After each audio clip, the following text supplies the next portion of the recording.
After an exciting start to the quest for the Triple Crown, the top drivers in the Misfit Touring Series get ready to raid the last great Coliseum. Let's let them rip once again and get ready to see who conquers Bristol. Live on Podium Esport. Good afternoon, everyone, and welcome to iRacing's Virtual at Bristol. I'm Justin Prince. Alongside me is Scott Shive. With behind the scenes, our director, Christian Hill.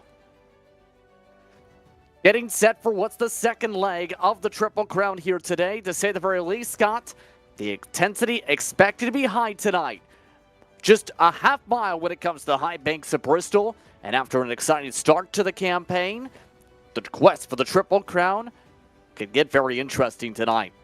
Well, we saw an excellent race last week, Justin, at Slinger Motor Speedway, and I expect the exact same thing here tonight at Bristol. It's a 200-lap race, so it's a long one tonight. These drivers will have to endure the lights of Bristol, and I am completely ecstatic, Justin. And in turn, it's the second to last race when you include the Touring Series lead-in to the Triple Crown. There's a lot of expectations, to say the very least, entering today, especially for drivers like Jake Sylvia and more, among some of the favorites once again. Remember, the Triple Crown Showdown, for those who do not know, essentially is a three-race closing cap to the campaign with the top 15 finishers from the 2023 season. All those drivers secured invites, anyone else, $10 to enter as part of these events. The champion of this series, amongst the three-race point schedule and slotting, gets the custom handmade belt buckle from Molly's Custom Silver. And Slinger, last time out, to say the very least, extremely wild. Many drivers did pick up some penalty points to their sheets.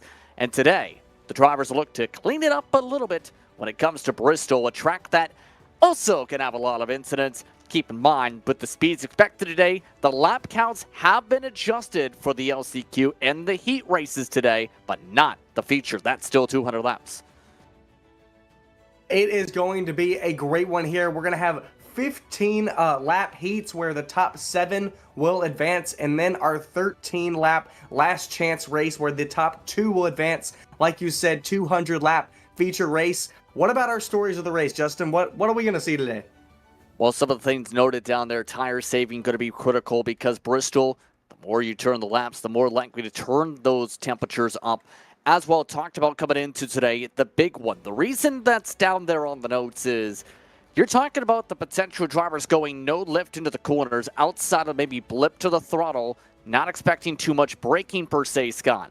We've seen a lot of big crashes in turn because of that mindset. For example, in, say, the NASCAR Craftsman trucks in open competition. Post-race penalties definitely something to avoid because here's the thing about that list.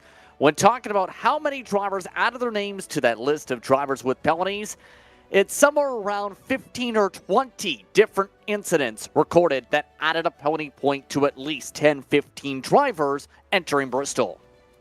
We know here, Justin, that the key to winning the Triple Crown Showdown is having the least amount of points. And we see that Sean Urich has the least amount of points right now with 2, and you don't want those points. And with each penalty you get, you add a point to that. So these drivers want to avoid that at all as possible. Kyle Adams, league owner, saw last week that it was absolutely crazed, had to clear up the rules and say, hey guys, we got to clean this up because if not, you're going to lose. And Sean Urich, Bradley Stefan, some of those other guys, they got the memo. And so today, you're looking to keep it as clean as possible.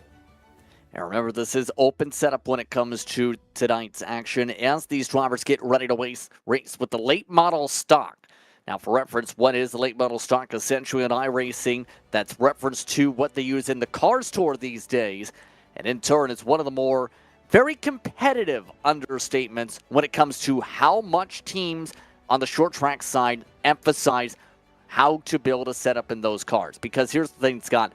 If you want to be able to succeed in real life, one of the biggest ladders and steps you go to, the late model stock level. For many people, super late models and late model stock, the pinnacle of some of the highest you can get before you get to the national stock car level for short track racing.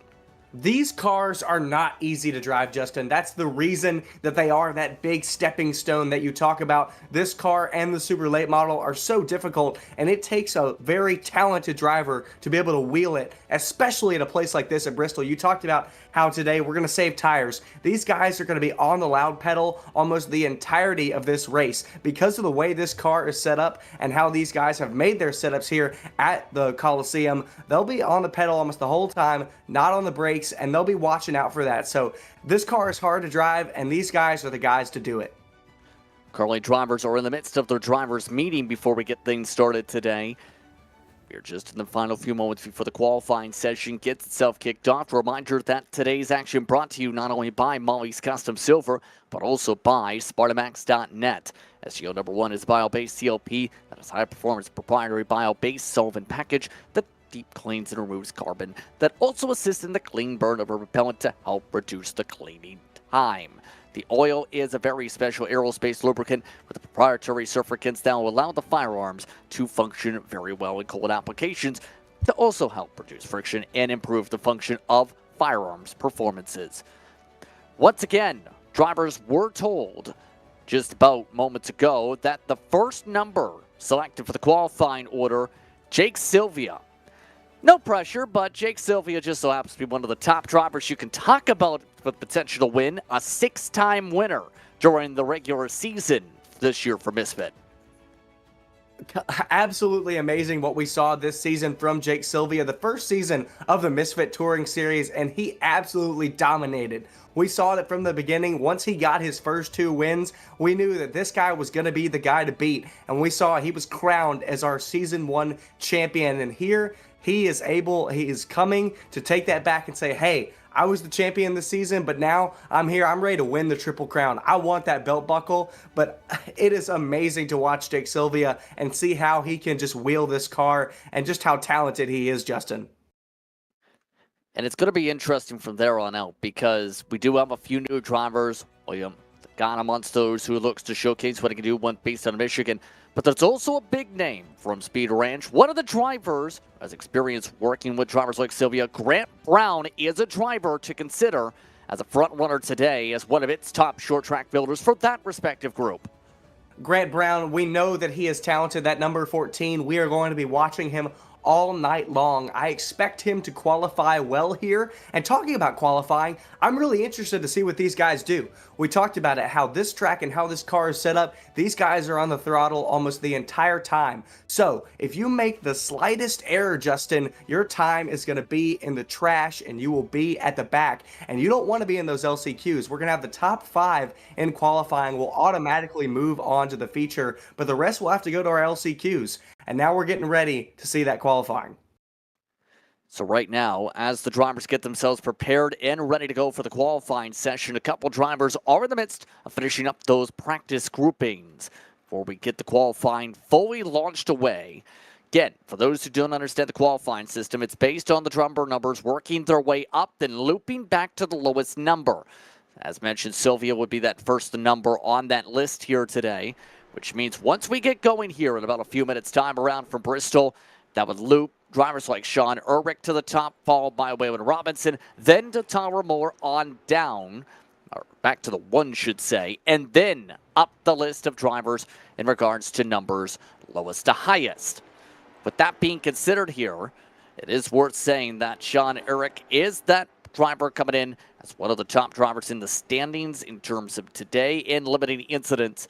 So we'll keep an eye on that as time progresses. Some drivers were in the 27 point for the bracket. As drivers were told before today and discussing with race administrators, the goal is to have the lowest number first in theory in terms of the points. The lowest number right now is Urich with 2.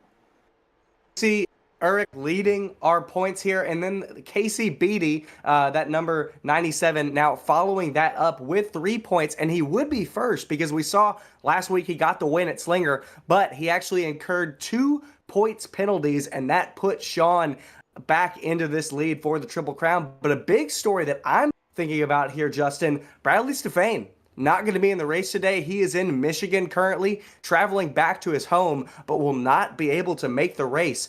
He sits third in our points with 3 points as well, but he's not going to be here today, Justin.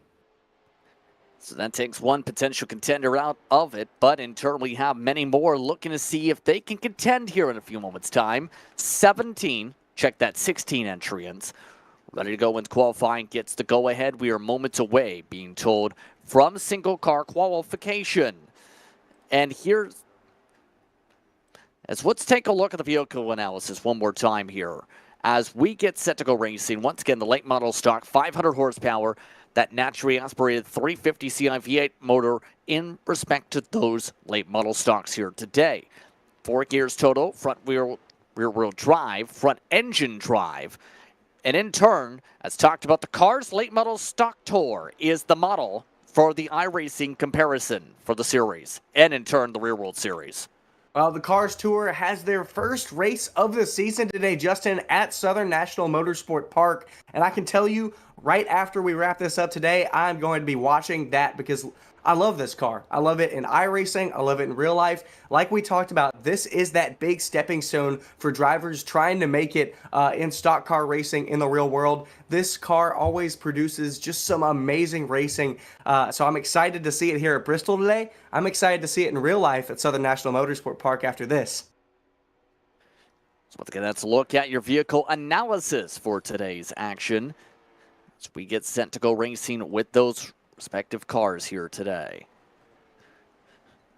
So that being said, your keys to a good qualifying lap when it comes to Bristol. Look, again, they're on the pedal almost the whole time. So I think here, Justin, you want to ring the bottom since you can get great momentum on that top. And I think that's going to come into a huge factor during the race. But I think during qualifying, we're going to see all these guys on the bottom taking that shortest line. Since there's not a difference in getting out of the gas there, I think we're going to see guys ringing that bottom, trying to get as much speed as possible. But I think during the race, we're going to see guys up top, in the middle, on the bottom, trying all these different things to try to get around their opponents on the track. But qualifying, they're going to be ringing that bottom. And when it comes to the format, the major thing to consider for the qualifying, top 5 go directly to the feature. Everybody else has to go through the heat races and or the LCQ. Not expecting the LCQ per se. We'll see how that gets shuffled once the sim advances through the sessions today. The last chance qualifier currently set to be about 20 laps here at Bristol. 21 cars expected to make the start. As mentioned, 16 starters mean very likely see at least a change to the car displayment or advancement in the next few moments or so. So, with 3 minutes to go until the qualifying session, who are you keeping your eye on the most here today? Obviously, we talked about it. I'm thinking about that number 88 of Jake Sylvia. 6-time winner, regular season champion, finished well last week. He sits 5th in our Triple Crown points right now. But I'm also looking like guys like Deegan Smith, 3-time winner in the series this season. I'm also looking at what you talked about, number 14 of Grant Brown. We know he is an extremely talented driver, and I'm going to be looking at him today. I'm also looking at Sean Urich and Casey Beatty. Casey Beatty, winner last week. Sean Urich finished second runner-up, and he is absolutely doing amazing. So those 5 guys, I'm very much looking at him. But right now, I got my eye on that 88 as he's getting ready to go. Session turned over, and in turn, remember, Sylvia, the first up when it comes to qualifying order, then the 97, followed by the 133 in terms of those drivers. Your 97 car is Urich, then it's Robinson in the 133, then the page turns to the top of the number list with Moore, Calabro, Brown, Smith, Adams, Bush, Shell, Beatty, Gogan, Matt Urban, along with Jake Rout, got along with Michael Wiseman, the last of those drivers. Just waiting for the word for when Sylvia gets clear to hit the racetrack. Jake Sylvia, known for being a real-world legend car team owner and driver, looking to take his late model stock onto the racetrack. Track is clear. Up on the board. We're underway for qualifying. Well, he's going to have 2 laps here, and we're going to see what he's going to put down. He's revving it up, getting to that fourth gear, and he's going to lay on that pedal the entire time, wrapping the top here, getting ready to start his lap, carrying momentum, and we're going to see what he has right here into 1. Trying to use the very top of the racetrack, it looks like, to keep the speed high. Now, most drivers utilize for tire saving the bottom line. If you're looking for speed, we've seen the top utilized a lot. 14.9 to start, with a lot of rubber buildup carrying over from practice. We'll see what he can lay down here. We see him now wrapping that bottom on this second lap, wrapping that apron to see what he can put down here for his second lap. Will he go faster? He will. A 14.416. A great lap from Jake Sylvia there. That's faster than any driver from the practice session, basically, outside of maybe BD. So now on the racetrack, it looks like as Calabro has zipped onto the racetrack. Now, keep in mind, the reason that we're now going to see Calabro on the track is he should be in the 91 car, it's worth noting. In sim, he's the 12. So currently, the 91 is currently on the banking. You'll see in the backdrop, trying to set his first time. Well, he'll wrap it down here into 1 and 2, wrapping that bottom just like we talked about, going up to the wall, off of the exit. This is a great lap by Calabro here. Love that paint scheme on his car, looking absolutely beautiful. Gets a little loose there out of the corner. See what he puts down here for his second lap. It'll be a 14.469, so just slightly slower there than Jake Sylvia. But if I'm Dylan Calabro, I'm happy about that lap, Justin. That is a teammate to Sylvia on the setup side, by the way, so expect them to be comparable speed. Ulrich is now on the racetrack, though. The 97 car, you see him zipping by on the banking. He's bottoming out a lot in the backdrop already, though. By the way, for those curious, why is the sun facing the backstretch and not the front? In sim time, 7 a.m. today. Well, I didn't even notice that, Justin. I was wondering the same thing. I've never seen the sun like that here at Bristol, and if I was one of these guys, personally, I wouldn't be racing at 7 a.m. Luckily, it is 3 p.m. Central right now, 4 p.m. Eastern. Much better time to be racing. Sean Urich will put down a 14.472, just 3/1000th slower there than the 12 or 91 of Dylan Calabro. Sean Urich, our points leader, puts down a heater. Waylon Robinson next on the circuit. He was one of the regulars we've seen really pick up the intensity in the closing stage of the regular season. Looks to find a lot more intensity here today. A lot of bottoming out already on his lap. Looking to set his first flyer right here. Lays down some rubber there, gets a little loose through 3 and 4 there, puts down his first lap, and we're going to see him go for a 15.081, just getting the tires warm there. We saw Waylon Robinson in our regular season, 2 top 10s, a great driver here in the 133. He'll be hoping for a faster lap here than his first one, and we'll put a 14.562 down, so 4th on the boards, and we'll see him crash into the water barriers. I think that kind of states how he felt about the run. That is bottom of the pole. Tyler Muller now next on track. And after this car, drivers will start getting bumped here. So the one machine on circuit. Tyler Muller got 1 win this past season. He would have had 2, but he had an EOL penalty at Phoenix Raceway. The win was given to Deegan Smith, but that number 1, second in our championship points from the regular season, an absolutely great driver will put down a 15.069 there for his first lap. Now he'll ring that bottom just like we've seen other drivers do, and we'll see what he can put down here as he goes across the line. Will it be faster than that 15 second? Yes, it'll be a 14.528, putting him 4th above that 133 of Waylon Robinson. However, that's going to be a very tough time, to say the very least, to keep in the top 5. Next group, we see Grant Brown. Of note, he was the only driver who managed to be in a separate grouping of drivers for final practice. The driver who made the grouping, well, technically it was you, but Grant decided, you know what, I like to be on my own for the practice. Yeah, I accidentally joined as a driver in this session today. I'm just broadcasting today, no driving here for Scott today. I'm just up here in the booth. Grant Brown puts down a 14.994, so a good lap there. Just, again, warming up the tires. We're seeing that from a lot of these guys. Their first lap, they'll ring that top, warming up the tires, just getting that, and then they'll run the bottom. As we'll see down on his second lap, he'll put down a 14.586, so not the best lap there from Grant Brown. Not exactly what I expected, but again, It's slower than we thought, but again, we know the talent of Grant Brown, and so I'm not worried for him. Yeah, that is not what you expect from a driver known for good speed on the short tracks. Deacon Smith, he's now next on the racetrack. When it comes to the 15 machine, one of the younger drivers in the series. The 15 machine, during the practice session, did show some solid pace in the 14.3s. In fact, it was one of the quickest in the whole session.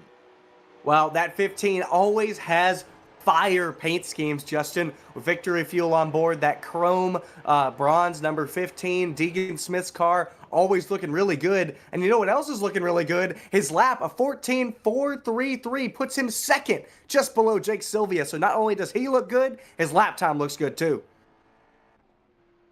Next up on the racetrack, one of the league admins. This is Kyle Adams, 24 machine. For Kyle Adams, he was in the 4s in final practice. If he was to repeat that time he put in, he'd be tied with Kettleboro on circuit. Kyle Adams, a strong driver, league owner. Again, I love talking about paint schemes. They're all awesome to see with a 15.086 there for that 24 of Kyle Adams. This one, he introduced it back in the middle of the regular season, and I saw it, and I was absolutely starstruck on how beautiful it is. I love me some beautiful burgundy red, and so put down a 14.555, putting Kyle Adams 6th on the charts. And for Adams, he just speed his way around the track. I think he was also not sure which end was which with the sun, but Keegan Bush, he looks to take the Bush car around the circuit. Keegan Bush, 24 years old from Wisconsin. This season, plenty to race in real life in the Mid-Am Series and area sportsman class events. Keegan Bush, we've seen him all season long. I know he is a great driver as well, sporting what is a very likely paint scheme. Bush supporting Bush there as he'll put down a 14.923, warming up his lap, that beautiful gray chrome number 27, and so ring the boards here on the bottom. Can he improve from his first lap? I imagine so. Keegan Bush, he'll put down a 14.649. He improves, but to no avail, putting him 9th and last on the charts. And that puts him out for the time being. If that sticks, well, I should rather say he's absolutely out regardless. Now a BMW paint scheme. This is Jared Schell. He's 34 in terms of the number, and he's newly wrecking it. Hey, guys, it's really loose there off the corner in 1 and 2. That will ruin his first lap here. But again, we talked about it. The first lap is usually a warm-up, so Jared Schell still has time to get a decent lap in. Still might have scrubbed off some speed there as we saw a 15.628, so 6/10 off of that warm-up lap that we've seen from most of our guys here. But sporting that 34 BMW paint scheme, can Jared Schell improve on his time after his big slip in lap 1 and 2? No, he will improve, but yet again, like Keegan Bush, to no avail, a 14.661. Next up on the racetrack, keep an eye on last week's race winner. This is Casey Beatty. He's one of the drivers representing Dale Shaw, longtime racer, the Shaw family, also with representation across North America in this racing scene. In fact, a lot of them also work on the virtual side, especially in terms of the Shaw family. Well, we'll see this 45 here in the blue and white machine. Casey Beatty, we saw him, like we talked about, get a win last week. This is a strong driver. We didn't see him much, if at all, in the regular season. He just kind of popped out of nowhere, but we know that Casey Beatty is a strong driver, and so put down a new lap, a heater of a lap, a 14.405, beating out Jake Sylvia on our provisional pole. And Beatty putting down the standard already. Next up on the racetrack, though, is another driver who could be someone to keep an eye on. This is one of those representing Ryko's short track program, Alex Kogan. Now, interesting enough, the short track program for Ryko announced that they were going to reduce their presence for the upcoming season. However, they did also bring the bright side of Caleb Hall winning the overall championship in this type of car. Well, you love to see it, and you love to see it out here with that 47 of Alex Cogan in that blue, bright blue Lowe's machine. I haven't seen a Lowe's car since the 48 of Jimmy Johnson, just one number off here, as we'll see Alex Cogan finishing out his second lap. He'll go for a 14.443, putting him fourth on the charts. So the next driver in line to be skipped, Matt Urban, has pulled out from today's race, 15 entries as a result here. Next up, though, this is Jake Grout, another one of the RKM cars. Already we've seen some of the RKM machines, like Sylvia and a couple others, do well in qualifying. Grout building speed up top to start. Well, Jake Grout, we saw him again during the regular season. He was strong. Sometimes he was in the back, but he would absolutely march through the field in a lot of the races. I got to watch him and listen to what he would do and watch that. Jake Grout now ringing the bottom in that 49. He'll put down a 15.033 for his first lap and a 14.445 for his second. That puts him in the top 5. Two drivers left, William Legat and Michael Weisman. The bubble time of 14.444. Jake Grout on the bubble. Anyone below that goes straight to the heats. Top 5 advance. Can the 71 get the time? William Legat in this yellow machine here. We'll see that Casey Beatty, Jake Sylvia, and Deegan Smith all now safe into the feature. Can William Legat break into that top 5? Let's see if he'll do it here. He puts down a 14.853 on his first lap. Now ringing that middle in this 71 car. He wants to be in that top 5. Does he have enough speed to do it here? No. No, he does not. He will be in our heat race. 14.6. And that leaves only a Pontiac Firebird. That's a very different looking Firebird compared to the actual Firebird. It's Michael Weisman looking to set a fire time. In final practice, he was able to run as high as the 14.3s. Personally, I've never seen a Firebird that looks like this, but I do know about Michael Weisman. He is an on-fire driver. We saw him get 2 wins in this regular season. He was back in the 45 car there, but today he is in this 74. He'll put down a 14.975 for his first warm-up, quote-unquote, lap. Let's see if he can break into that top 5. This makes Alex Cogan safe into our top 5, but will Michael Weisman join them? He will. Michael Weisman goes fourth with a 14.433 and advances him to the feature. And that bumps Jake Grout out of the top 5. Alex Cogan with a 14.442 holds on to the top 5. And the last driver, I think Brandon Davis, just realized you are the 81 car. Congratulations. You're the last driver in qualifying. Congratulations. You've been bumped from the show, Scott. Oh, I wish I was driving tonight, but look, I enjoy broadcasting up here, Justin. I absolutely love it. Got to work on making sure I join as the broadcaster, but Brandon said 81, I'm up, but I'm actually not up. I'm up here in the booth. I got my wheel in front of me, though, so if Kyle Adams wanted me in, I'd be ready to go, Justin. With that being said, congratulations, you're not in. You know what? Who else is going on, though? We can tell you the second heat is being skipped at the very minimum. 1 heat race for everybody else, but the top 7 advance. So we still have an LCQ of 20 laps. So now let's see how that grid looks here, because anybody 6th on back in the qualifying session is in this field. Jake Grout, 2 1,000ths out from a direct lock. Instead, he'll start alongside Dylan Calbro on the front row of this heat race. Sean Urich starts off in the second row. New Berlin, Wisconsin. That 97 car will start alongside Tyler Muller in the next row. Then, row 3 is Kyle Adams alongside Waylon Robinson. Row 4, Grant Brown looking to find a lot more of speed from the ranch alongside William Legat. Right here, your top 10 starters, Keegan Bush and Jared Shell. And the rest of the drivers that are on the list are not here at the racetrack. So that leaves 10 starters looking to make 7 spots. No pressure. No, these guys got it. It is going to be an absolute heater right here. These guys, 15 laps with these 10 cars, but I imagine we're going to be watching the mid-pack or the back here, Justin, fighting for that 7th position.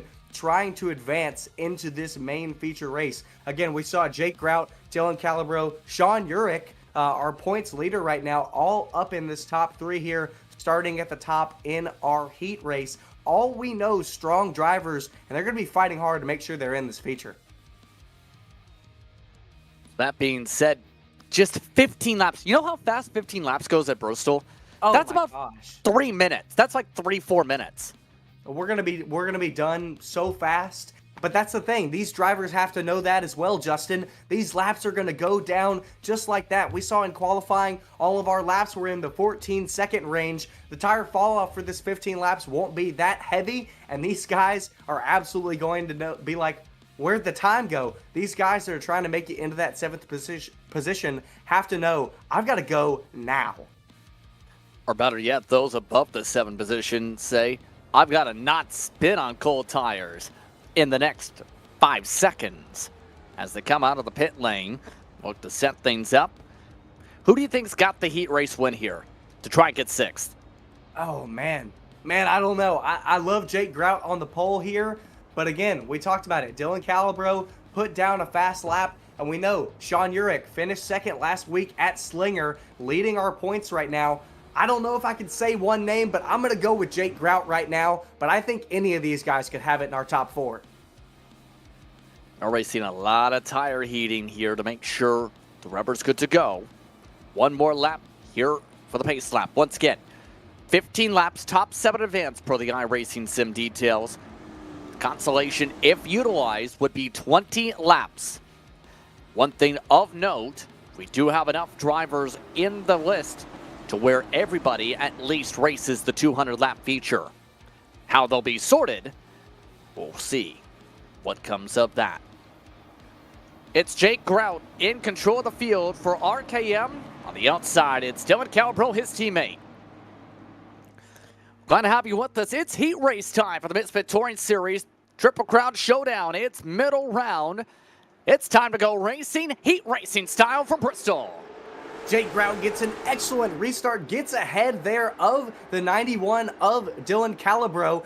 Sean Urich now on his inside will take 2nd position away from Dylan. Will Dylan try to march it down to the bottom? No, he won't. 97 holds the position of 2nd. Jake Grout with a comfortable lead. And already looking to set sail, all wow, Calabro's 91 machine, feeling some pressure. That's Kyle Adams right behind, Tyler Moore as well. At the back, some cars need to get a move on. There's a little wiggle on. Hard contact. Look going to the wall. Jared Shell collecting him. Those two with significant damage, no caution. We stay green, Justin. That was the fight for our position. William Legatt gets massive damage. He is slow all the way in the back of our field. Trouble. Caution. Grant Brown just turned Waylon Robinson out of turn 4. And we're under caution. Oh my, I did not expect this all to happen within the first 4 laps, Justin. Golly, we're going to have to go back and figure out what happened. Grant Brown is not happy on that radio right now. We're going to have to go back and figure out what happened. So, multiple incidents. Remember, 15 laps, 45 minutes, whatever comes first. And already, looks like Grant Brown trying to sort out, where am I supposed to be here? He is one of the last on the lead lap. Legatt already to the pit lane, along with Robinson. Legatt had huge damage. He was in that first incident that didn't bring out our caution. Him, Jared Shell, and Keegan Bush got 3 wide. Jared Shell was in the middle, got loose, got into the 71 of William Legatt, and put the 71 in the wall. Then we saw just a lap later, we saw Grant Brown get into one of our guys in the back. Not sure who it was. Grout gets an EOL. I'm not sure. Grout gets an EOL. Did he go early? Incident. I don't think it's the incident. Remember, it was just discussed. Drivers were told that it's green flag for the initial start. Restart zone for the other starts. Guess who went in restart zone instead of green? Wow. Oh my goodness. Well, we're going to figure out what happened here, but the 49 huge story will now be all the way in the back because he jumped that start, Justin. That is an absolute deficit there for Jake Grout, who had an absolutely amazing jump on the lead, but I guess that's why he had a good jump. This is what happened to bring out our caution. Well, Well, what's taking our swing at that once again here? That's just Grant Brown trying to catch with a lap. Happened, remember, but a lap and a half previous. So you see that little battle with the backdrop. It's these two that really bring out the caution. Watch turn 3 and 4 racing. It's Nicole. My goodness, that was a chop of the nose in first. wow. I can't believe that didn't happen sooner. We saw right there, we saw the 14 just get into the back of Waylon Robinson. I'm not sure if the 14 was upset with him and turned him on purpose. I'm not sure exactly what it looked like, but it looked like those cars were slowing down. So I do wonder if the caution had come out just before that or if it was for them. But was that a little bit of a frustration from the 14 of Grant Brown? Well, we can tell you this, Waylon Robinson out of the race. That's going to mean, well, should say he just fixed the meatball flag now. With the faster pair, he is off the lead lap, though. Kyle Adams is the leader, though. Sean Eric alongside. Then it's Calabro and Moore, Bush and Shell, Brown. Then Grout is the last of the lead lap as we come to the restart. Halfway through the heat race here. Green, green, green. Back it away. I think Urich got a correct start there. Didn't make the same mistake that Jake Grout did. We'll see the 91 of Calabro take second position here. That 24 will hold third. We're going to see the top 4 are single filed out, but we got battles in the back. Keegan Bush on the outside of Grant Brown. So as they sort together here already, that pull away by Urich, backing up the speed, seeing the last time out. All of that's well. Kyle Adams is loose. Big send from the inside. That's the one of Tyler Moore wanting track position. Calabro got loose there. Now the one on the inside of Calabro. They're about to be 3 wide. They're 2 wide, 2 rows back. The one trying to take away second position here from the 91. Grant Brown wants to come back and regain his track position too. These guys are under a blanket here, Justin. 2 by 2, under 5 laps to go. Coming to 3 to go at the stripe, in fact. The battle for the bubble could get interesting. Grout has not picked up that spot either. He's in the 2 by 2 in the backdrop. All that's well. Moore's able to clear. Grant Brown looking for the 4th spot. Big bobble. Keegan Bush in the wall. That moves him out of the transfer. Jake Grout now looking for a chance to get around Jared Shell to try and get the top 7 with 2 to go.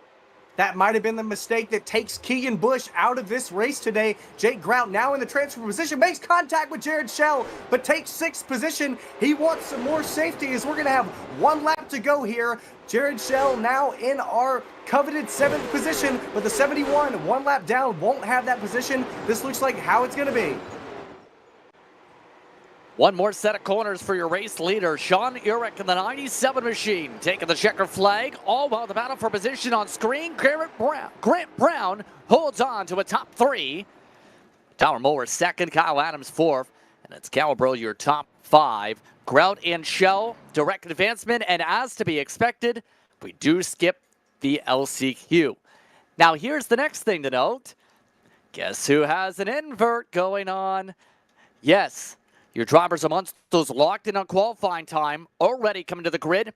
Just got the invert. Today's invert number, the number 4.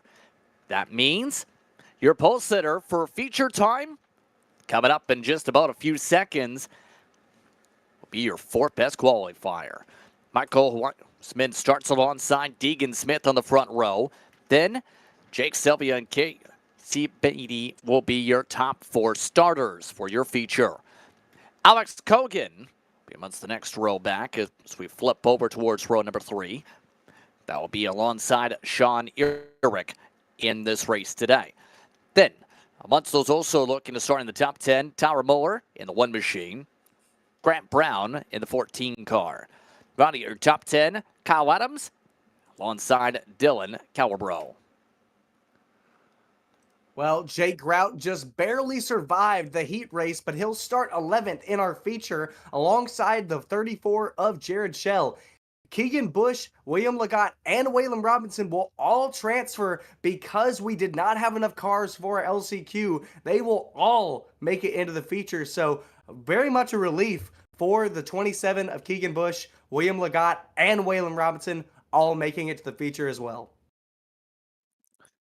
So again, that's the discussion when it comes to your starting lineup here today. Drivers are on the racetrack right now, Scott. It's worth noting your keys to win the 200 lap feature.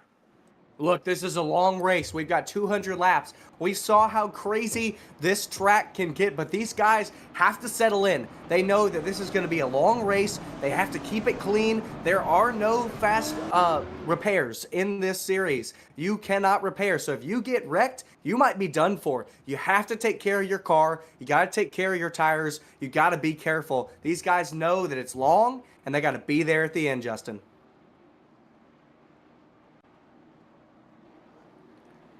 Tempers are flaring, and we haven't even hit the green flag yet. All the drivers are ready to go. Feature racing, though, for the Triple Crown Showdown. In control, it's Wiseman on the pole. It's Deegan Smith to the outside. We're glad to have you with us from iRacing's Virtual Bristol here on Podium. Green, green, green. We're racing for the West Great Coliseum. Michael Weissman doesn't get a great start. Didn't want to make a mistake like Jake Grout did, but that will give Deegan Smith your lead. The 74 takes second position. The 45 of Casey Beatty takes third with Jake Sylvia in fourth. Caution already on the speedway. Our first yellow and already hard contact here at Shell. It's not been a pretty time for the 34. Significant damage in the heat/LCQ. Even bigger damage this time. Well, very upsetting there for Jared Shell, but just what I talked about. These guys have to know it's a long race. We're going to figure out what happened back here to Jared Shell. But again, this has got to be frustrating. We just completed only 2 laps, and the 34 is already in the pits. This, again, the good news for the 34 here, Justin, is that it is a long race. If he can get this repaired, he might be able, if we get some more cautions, he might be able to get back on the lead lap after repair and be able to come back through the field. So, bad news is he's wrecked. Good news is he's got time. Well, interesting to note, he has taken the fast repair. The session does have 2. Excuse me, that was my mistake.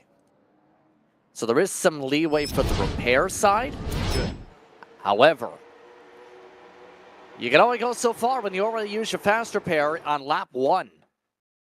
Well, we'll see right there that the 34 just wasn't clear. Jake Grout had the space on the bottom. Jared Shell didn't know it, tried to close that hole, but the 49 was there, turned him right around, and then he slides up into the outside, slamming Keegan Bush into the wall. So I wouldn't be surprised to see if Keegan Bush uses one of his fast repairs as well. Glad you corrected me on that, Justin. So with that being said, Deegan Smith now is your race leader with all this. Fast repairs are already utilized by Bush and by Shell. It's interesting to note there that, first of all, you have Beatty saying hello to your new race leader. But second, Michael Weisman, who was in control of the field, his comment on being the control car for the initial start was, "I'm scared, LOL." Well, he's no longer the control car, so there's that. I've got to say, I would rather be the control car than be that guy on the outside. It is so difficult, Justin, to judge the jump, and you can start losing 1 or 2 positions. So I would rather be that guy that controls the start because I know when I'm going to go. I don't have to judge it based off anybody else, but I think he's scared because we saw what happened to Jake Grout. We saw the penalty you can get. You can go immediately to the back no matter where you are in this field. So that fear for that number 74 of Michael Weissman is absolutely valid. 17-year-old Deegan Smith in control of the field this time. Pace truck expected to go off the circuit this time by. Remember, it's restart zone from here on out. Green, green, green. Back underway. They wait to the end of the green, and a gear shift issue for the 45. Beatty nearly stacks up the bottom line. Everyone else keeps it clean. Casey Beatty misses one of his shifts, and that gives Alex Kogan the position on the outside, but the 45 is not quite done. He'll get loose there on the bottom. That will give the 47 the position. There's contact. Jake Sylvia wiggles around from the contact with Alex Kogan. They hold it all together. Still trying to move up into third is Alex Kogan.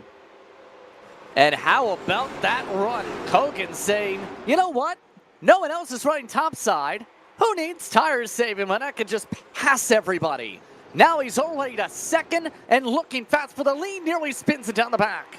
Golly, he is absolutely ringing it there on the outside, going for the lead here around the outside of Deegan Smith. He'll have it. New leader, Alex Kogan in that 47. Tyler Mueller will follow now on the outside. He'll take second position. Deegan Smith falling to third on the bottom. Now that 97 of Sean Urich is trying the same thing.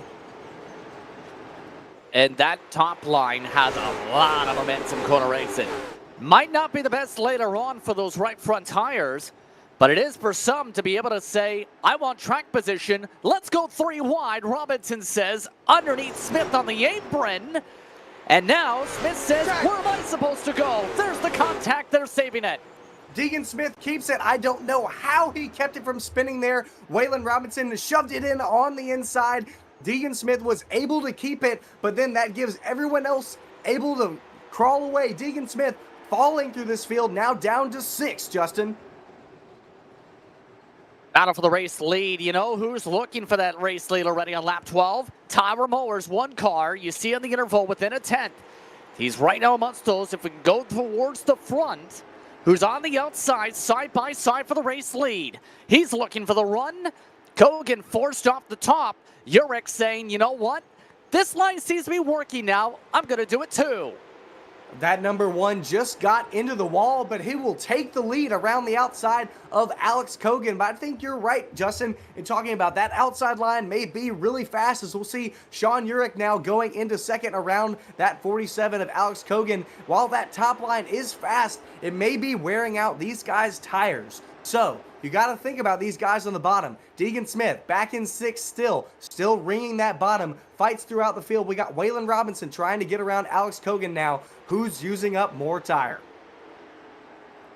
And Robinson, we've already seen a couple times today, has said, if I get to your inside, I don't care if I'm on the apron, I'm making the pass. If I'm to your outside, I don't care if you're on the apron, I'm making the pass. He's not been making too many friends going from 15th to 4th, but it's sure been interesting to watch.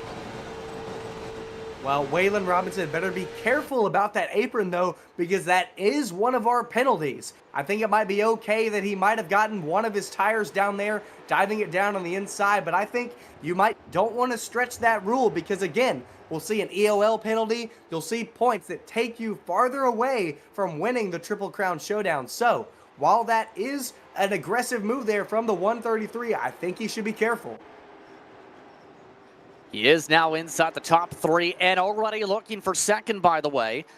Right now, the fall off already for a couple drivers up to a couple tenths. Robinson is setting some of his personal best lap times already, 20 laps in, already to the inside for second. Now he's looking for the lead. Waylon Robinson is abusing that right rear, looking to the inside of Sean Urich here, looking for second. Man, he is absolutely laying that rubber down on the inside. He'll take second away here, but the 97 has momentum on the outside. What will the 133 do? The 1 gets loose on the outside of him. That will give the 133 of Waylon Robinson the lead. For the first time today, the 133 gets to the point. Now how long does he get to keep it as this run progresses? We'll have to keep an eye on that, as the top 4 have checked out by at least more than a second and a half to Kogan. Then it's another 2 seconds from Kogan to the whole rest of the field, by the way.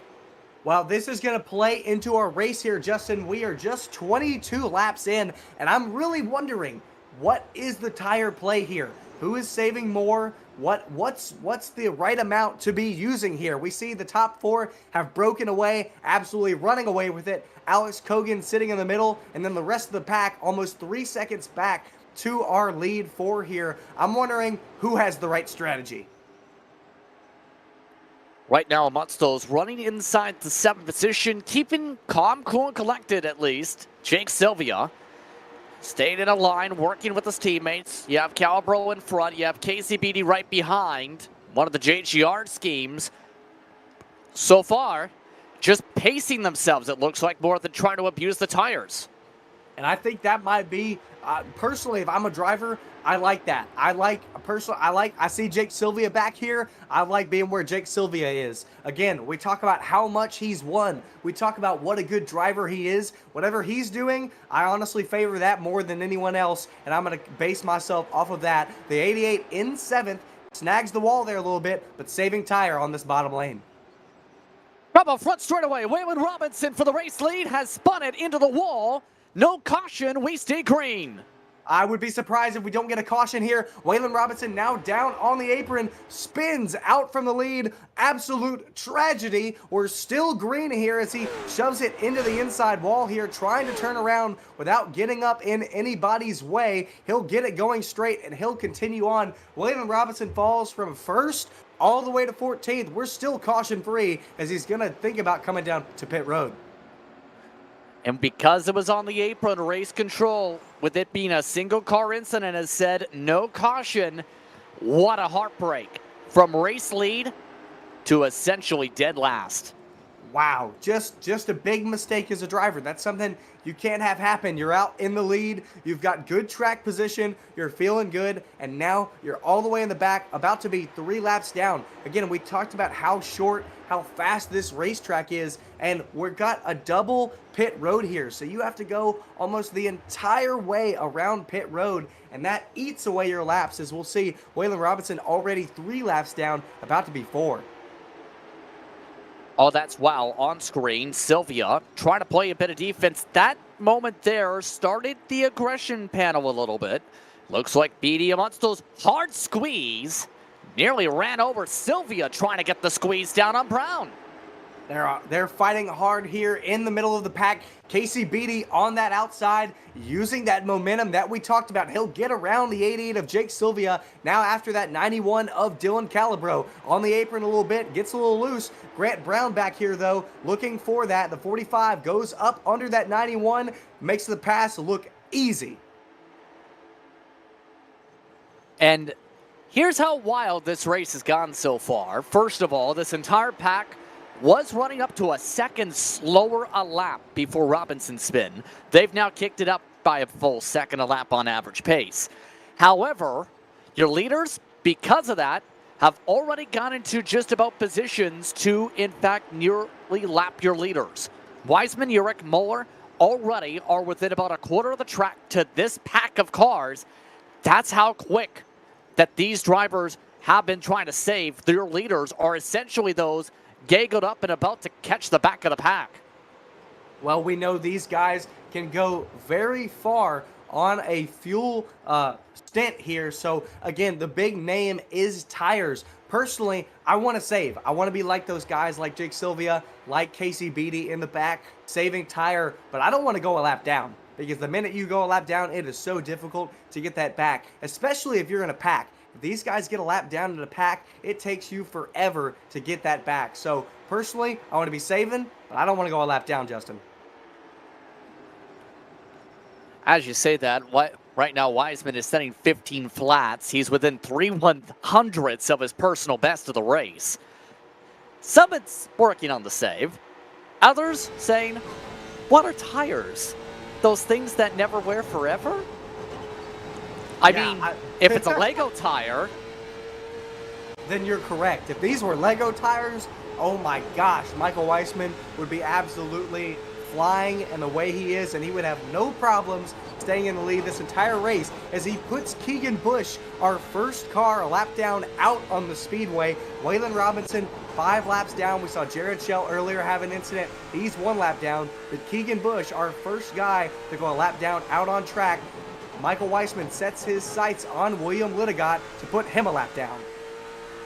They also do have Jared Shell in front, by the way.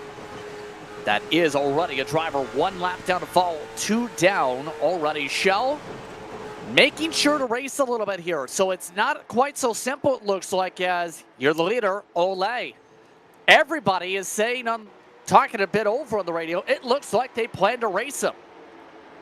Look, if I'm one of these guys in this big pack here, I am blocking. It is not going to be easy for the 74 of Weissman to get through this pack, to get through these guys, because again, like I talked about, these guys are saving, but if they go a lap down, that absolutely kills their strategy. So they're going to be blocking, trying to keep this 74 behind, as we'll see the 74 now on the outside of Jared Shell, going to put him 2 laps down. Now trying the outside, there it is right there to be able to get the lap down on him. Next in line is Wagat in the one-stop speed shop car. Looks like Legat, at the very least, is keeping an eye on the rear view mirror if he's giving that space like he is on the straightaway. Everybody else is trying to run their own business here because this all the way up to 7th in this pack, by the way. I have never seen anything like this, Justin. He's about to lap the number 12 car. He's almost a full lap around most of the field. We'll see Sean Urich is 7/10 behind, Tyler Mueller then 6 seconds behind. So Michael Weissman and Sean Urich absolutely flying out here. I'm not sure where this is going to go, as we'll see him now finally on the outside of that 71. It looks like a Love's car, but I can assure you it's not. That 71 of William Legat, but wow. You talk about a change of fortunes, as Legat is, and once those lap down. You know, it's crazy to me how Weissman, we talked about during the caution how he was scared to be the control car. It's funny how he's gone from basically scared to be the control car to lapping most of the field in about 20 minutes. How time can change things. Well, when he said he was scared, the guy that was actually starting the race, he just put a lap down in that 15 of Deegan Smith. So that was the guy who actually started on the inside. 74 of Michael Weissman got to start on the outside. I think that confidence of starting in the second position gave him this. But you're right, Justin. Absolutely wow. Going from I'm scared to putting half the field now a lap down.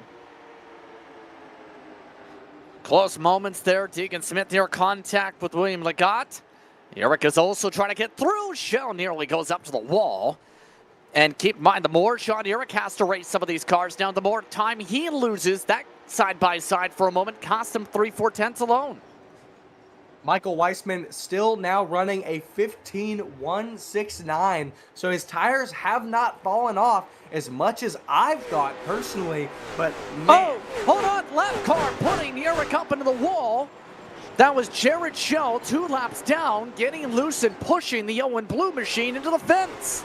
That'll lose Sean Urich there almost a second. I can absolutely assure you he is extremely frustrated there with the 34 of Jared Shell. Jared Shell 2 laps down, Sean Urich in second, trying to go around. There's absolutely no reason the 34 should truly be giving him a hard time. But, woo! I gotta have some fumes coming out the ears of Sean Urich.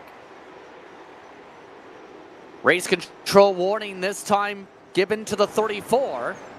I wonder why.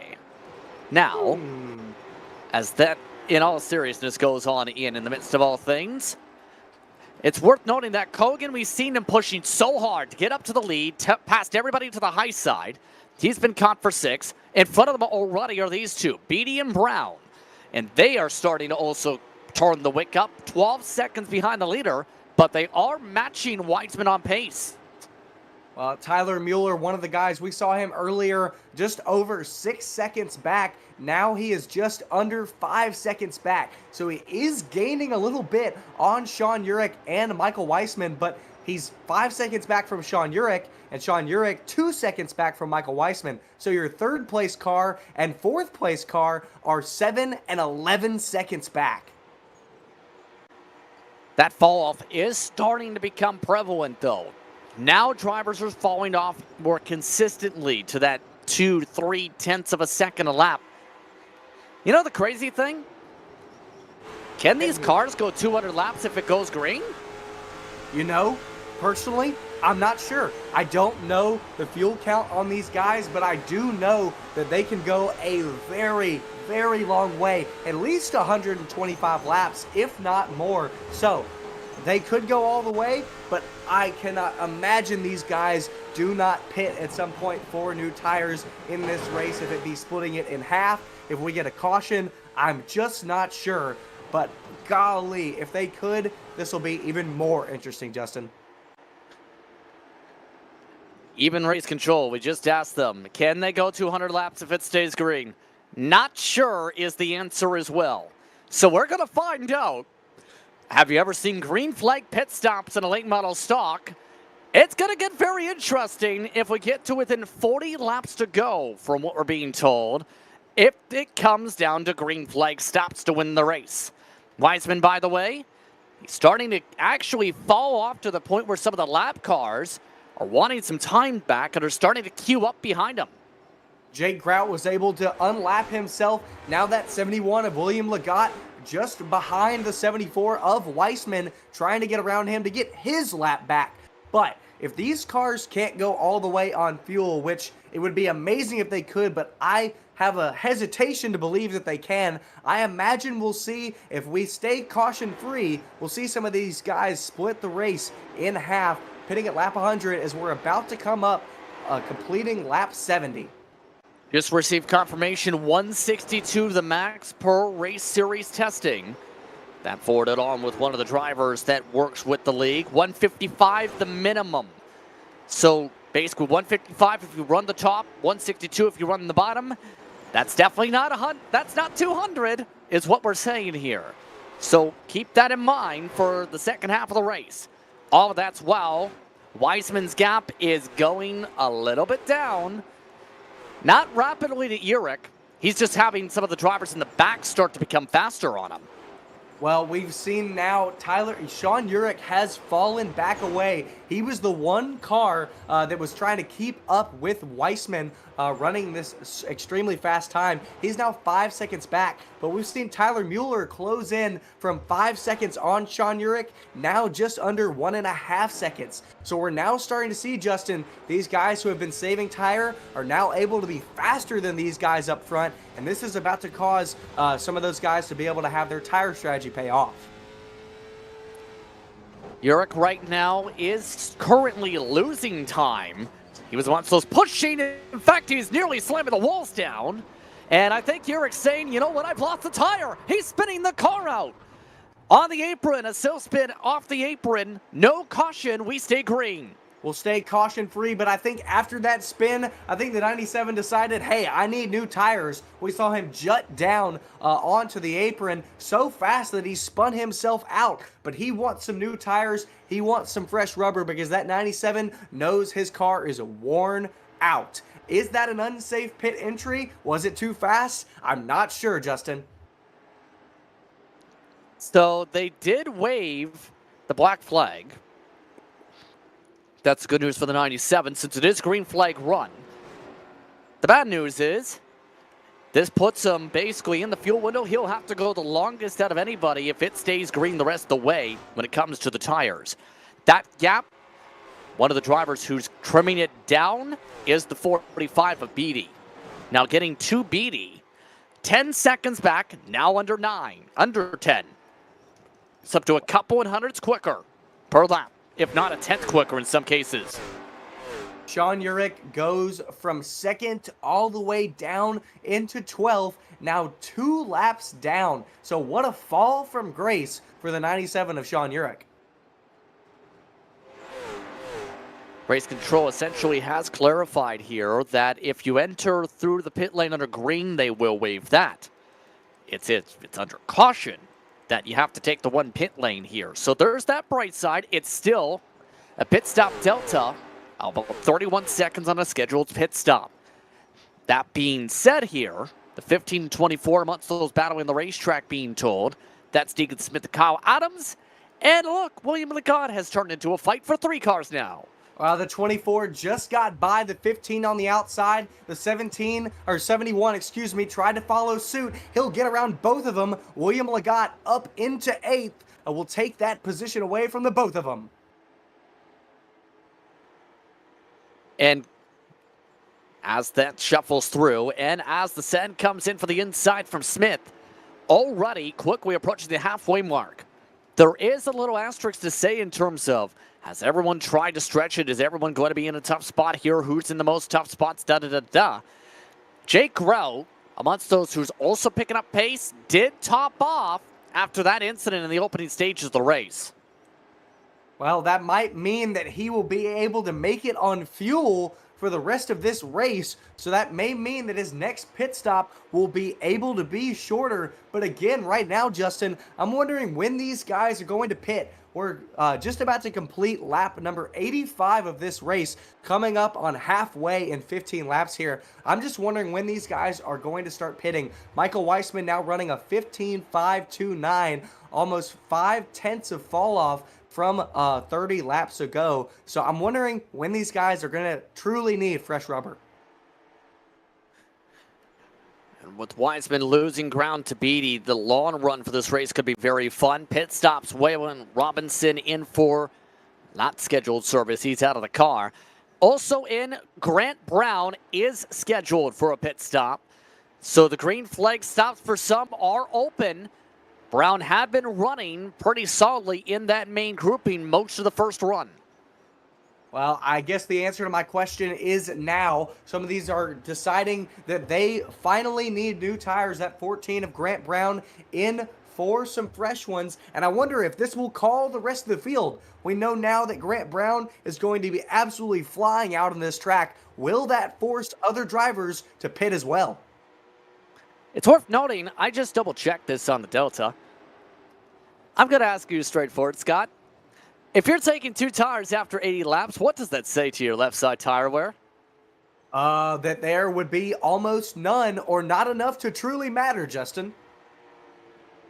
So in our words, what you're saying is faster to take 2, correct? I would say so, yes, Justin. Kyle Adams in for scheduled service as well. So we'll see if the 2-tire stop brigade continues. Keep in mind, if it's 13 seconds aside, we're looking at more than 20, 25 seconds if anyone elects to take left sides at all. There it is. Up on the jacks, off and away. Get the fuel. Good to go the rest of the way on gas. 2 right side tires. A great call, Justin. Excellent observation. That tells me just like what you thought. The left side tires are... Oh, no! Gets loose. The 24 coming off of pit road. Holds it together. Able to keep it together. The 74 just contact the wall, but the 24 almost spun coming off of pit road. Those tires were not warm enough. How about that? He nearly spun it into the barrier and then back on the racetrack. We stay green with a massive save. Also in the lane this time, Alex Kogan, Michael Wiseman's coming in this time too.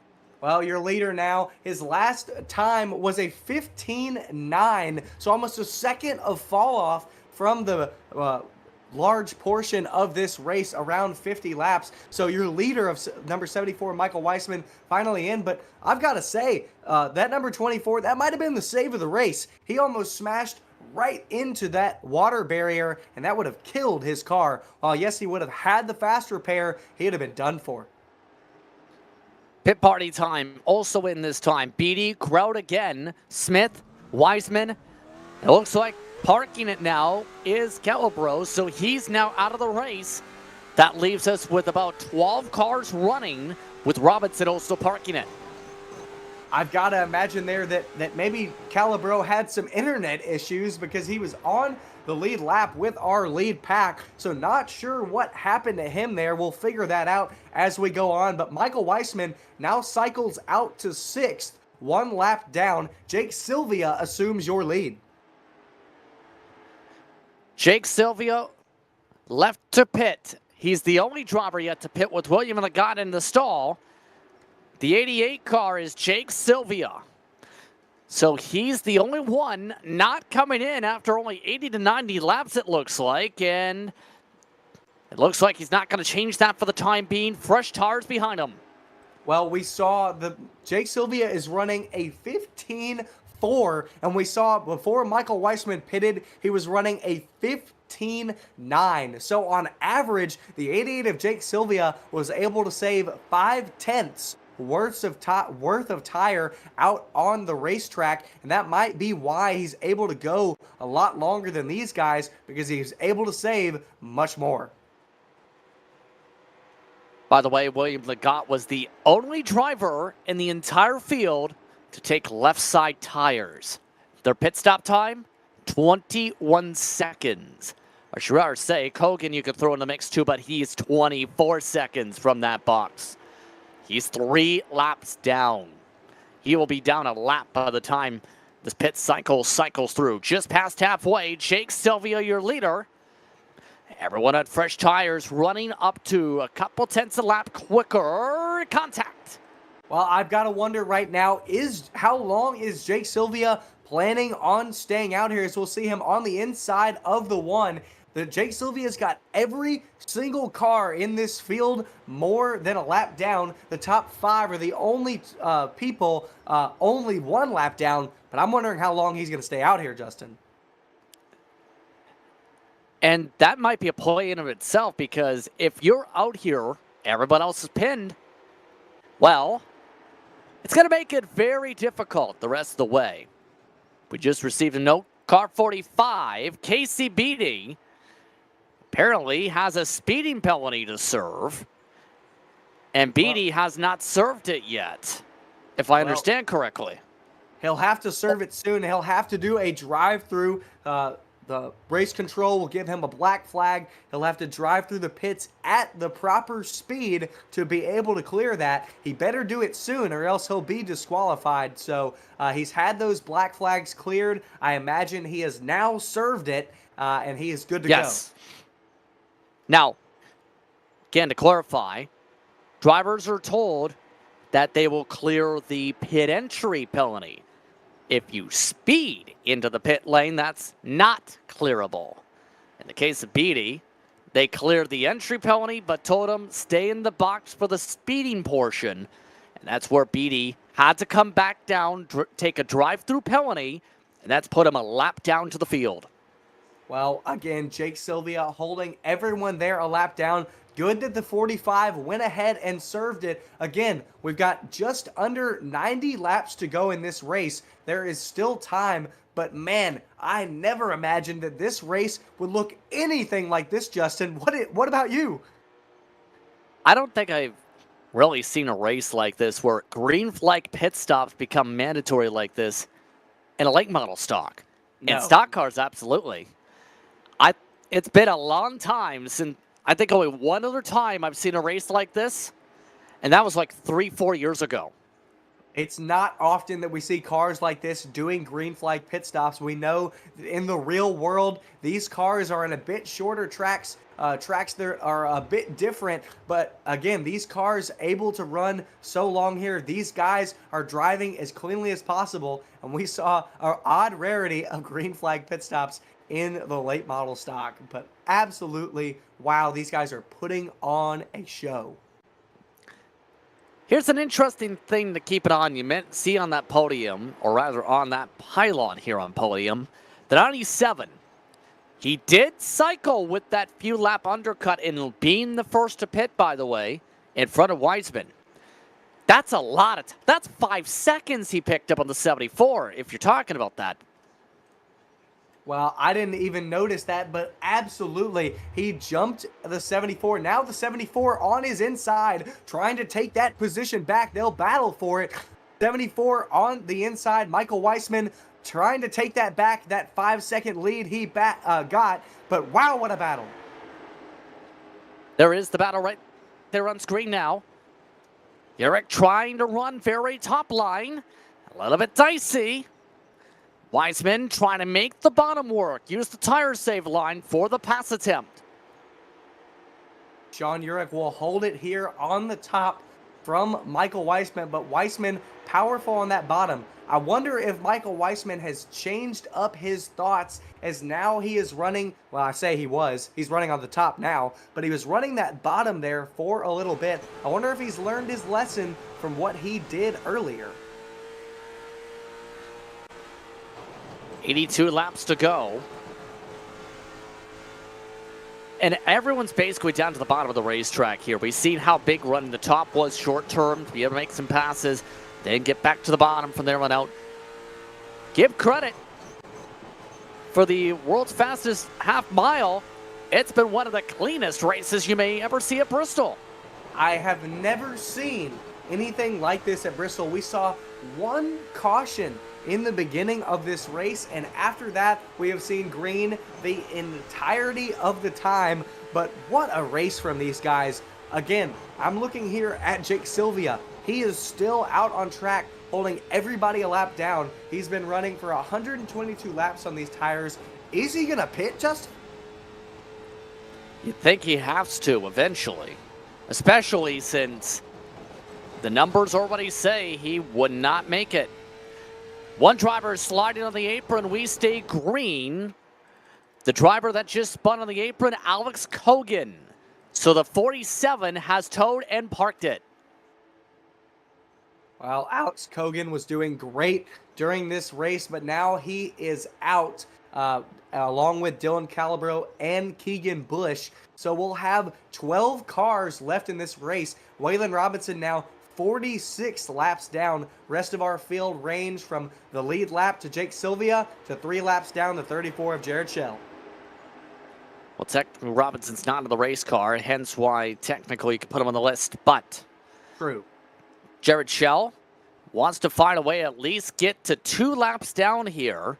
He's been basically 3 down, interestingly enough, for most of the race. He could change that if he's able to find a way to make a pass here.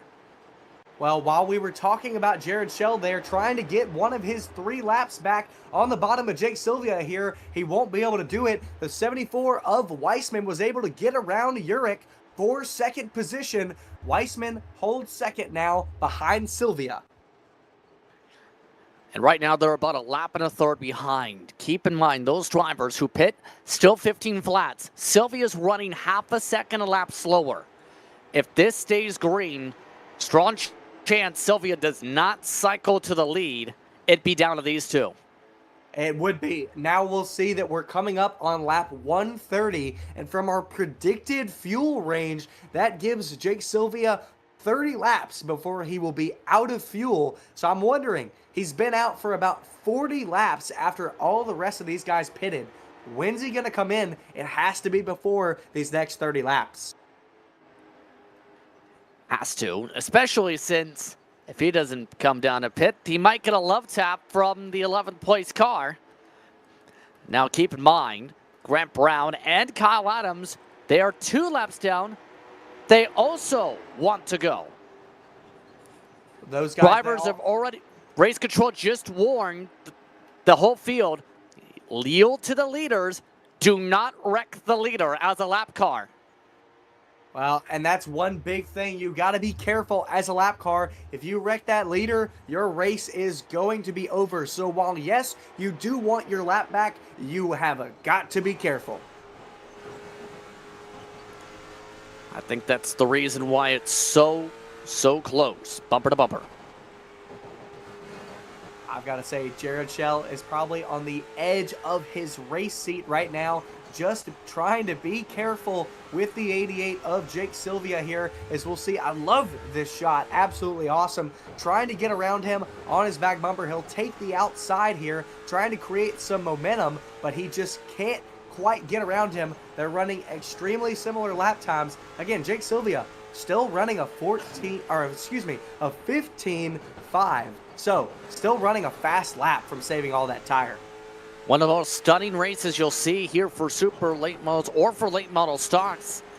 Michael Weissman, second place. He is also in the train.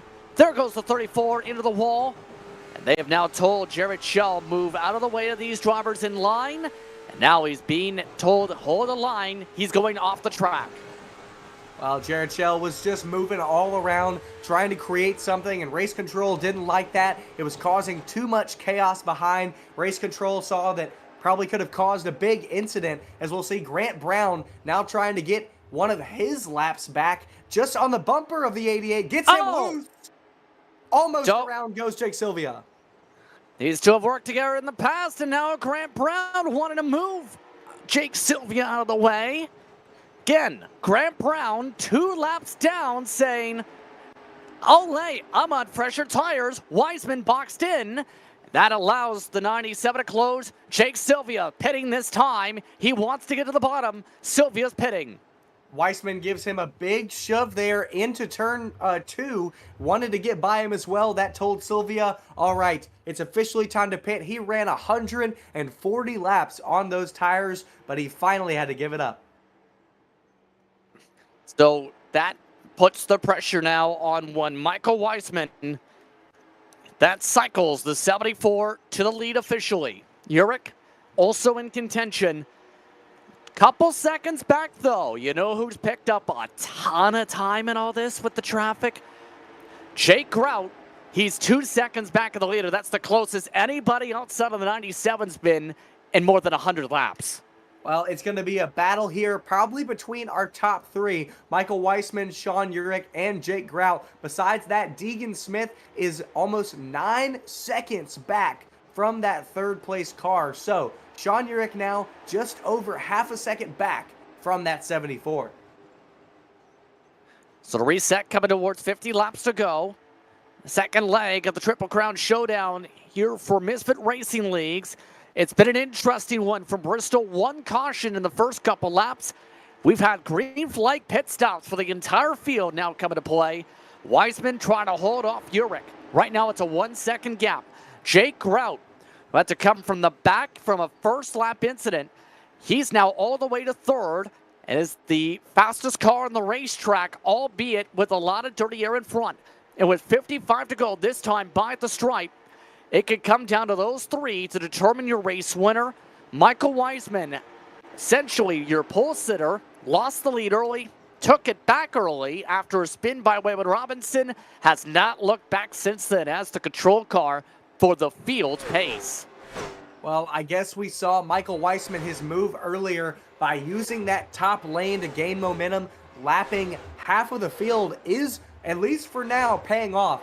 Him and Sean Urich were the two front runners of that strategy, and they are our front runners now. Jake Sylvia now back down the field. He is in 8th, now 1 lap down. So right now, 74 is in our lead. Strategy is working out.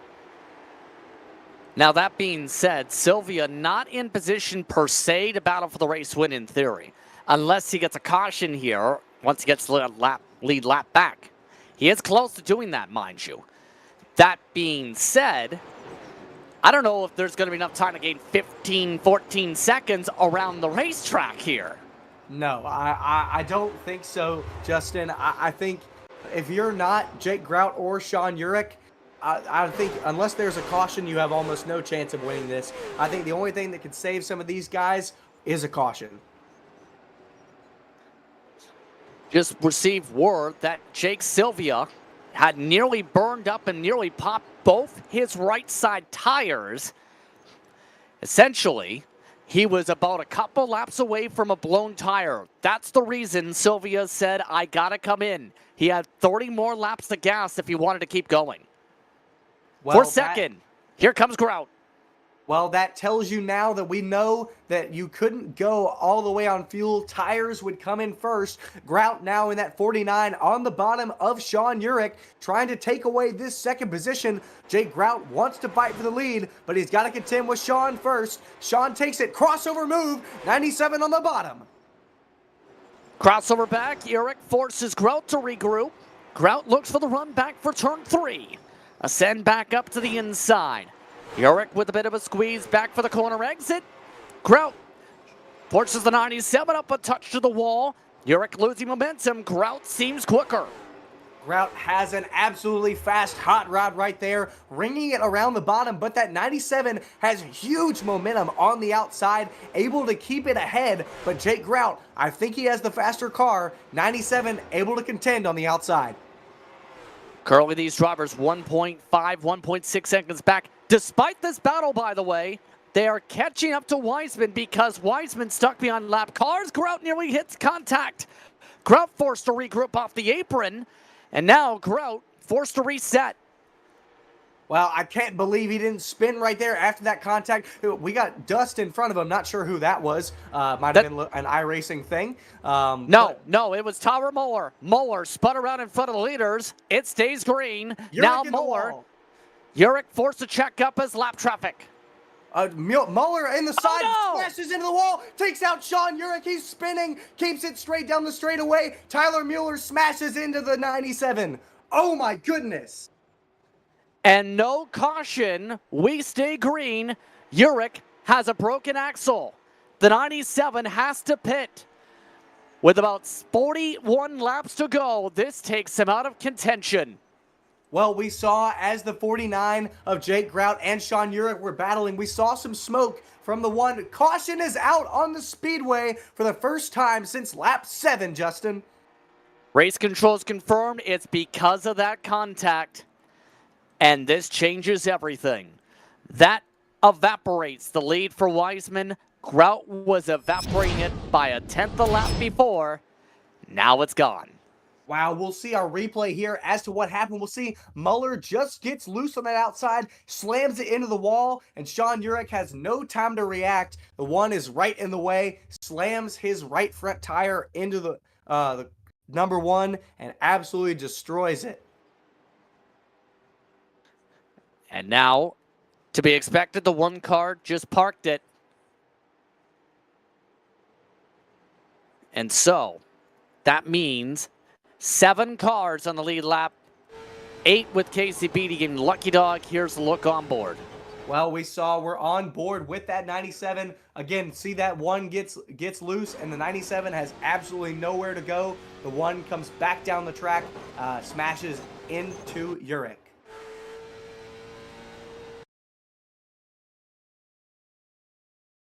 Another look from the one. He spun it last time by. He definitely spun it this time. It's just one of those overcorrections as a driver. It's very difficult to save these race cars. They're honestly very tight. And if you get sideways like that, you're able to catch it. But if you turn that wheel just a little bit too far to the right, your traction will grip up and you will shoot right into that outside wall, just like we saw Muller do. And it looks like this could get interesting. Wiseman and Beatty didn't go the first time around here. Everybody else is already pit. Jake Kraut, everybody else completing service. And now this could get interesting on who the leader is, because this might have just cost these two the lead. Oh, this was absolutely detrimental for Michael Weissman and Jake Grout. We saw Jake Grout had just gotten the position from Urich. He was closing in on Weissman. That caution is the last thing he wanted to see. But everybody else in this field, they are elated because of this caution, because everyone within the top 8 is now back on the lead lap and back within contention of this race. So now it's Grout, who was the fastest car on track before the caution, the leader. And with only a 10-second stop, didn't need to put too much fuel into it, able to take more tires. In turn, Grant Brown, Deegan Smith, Sean Urich, Kyle Adams, your top 5. A lot of drivers already putting a star next to one driver, though, now that they're good on fuel. Jake Sylvia is in 6th. And drivers were saying on the radio that they were going to watch his pace to end the race. Now you got to watch the pace with everyone bunched up. Man, this absolutely changes the game now, Justin. Everyone is on fresh tires. Tire saving is out the windshield. You are not thinking about that at all. It is run and go. We're going to have probably 35 laps to go here, maybe a little less, 32 or 33 laps to go. You're not thinking about tire saving anymore. It is go, go, go. Drivers being reminded, go in the restart zone. EOL Casey Beatty as Lucky Dog. Wiseman pitting from the second lap, sacrifices the lead. He would have been the only driver staying on old tires in that situation. Green, green, green, back underway. Jake Grout, Grant Brown, off and away. Grout clears for the lead. Jake Grout made sure not to repeat his same mistake he had in the heat race. Gets a good start with Grant Brown directly behind, followed by Deegan Smith, Kyle Adams taking 4th, and Sean Urich, our man who was just involved in the incident, on the outside for 5th. Side by side for the lead, Grant Brown's been preserving the speed all up to this point. Now it's time to yeehaw to the lead. Grant Brown looking, able to make the pass, and he's in the wall. Grant Brown gets into the wall, tries to make a slide job there, but he gets into the wall, is able to hold on to it, gets a little air shove from the 15. The 14 of Grant Brown is your leader. Deegan Smith already up to 2nd, too, with that initial checkup. Also trying to gain ground as Urich after the faster pair. Race control did allow him to take the 2nd faster pair. First faster pair is if requested. 2nd is if really needed. He got approval to use faster pair number 2 tonight. Well, I think that was definitely the right call by race control. Sean Urich luckily had that and is not out of this race. He'll take to the outside, trying to get around Deegan Smith, trying to create some momentum. But Deegan Smith not looking out his rear view. He's looking out his windshield, trying to take this lead away from Grant Brown. Well, now he has to look in the mirror because Eric says, you know what, I'm going to go to your inside now. Side by side for second. Now Brown sliding the tires in front of them. Already less than 30 laps to go in this one. Eric trying to wrap the bottom. Already your points later in this series, looking to add to those points. Try and find a way to clear Kyle Adams in the bubble spot. Kyle Adams down there in fourth, just watching along with this battle, trying to make sure maybe if one of them makes a mistake, see if he can capitalize. But another big story, Michael Weissman back in sixth, just in front of, with battling Casey Beattie. They pitted later than everybody else. Not sure what happened to them, but these guys are battling up front. Oh, that's wow. Adams training paint with a 15. Eric already using the very high line, looking to try to reel in downtown Grant Brown. Oh, wow, Adams tries to get a little bit closer to Deegan Smith. Smith makes contact a little bit with the air with Kyle Adams. Little bit of net code there. They keep it straight. They keep it together. Kyle Adams putting up a great fight here on the bottom. Deegan Smith will take third position back. Urich ringing that top up front, trying to hunt down Grant Brown. It's going to take a lot of work. Grant Brown's been preserving this all throughout. Now it's the battle more so for second. Smith again, inside line. 17-year-old trying to wrap the bottom, try and find a way to peek around. Deegan Smith from Rockton, Illinois, nearly to second, not able to clear yet. They're losing time now with this battle.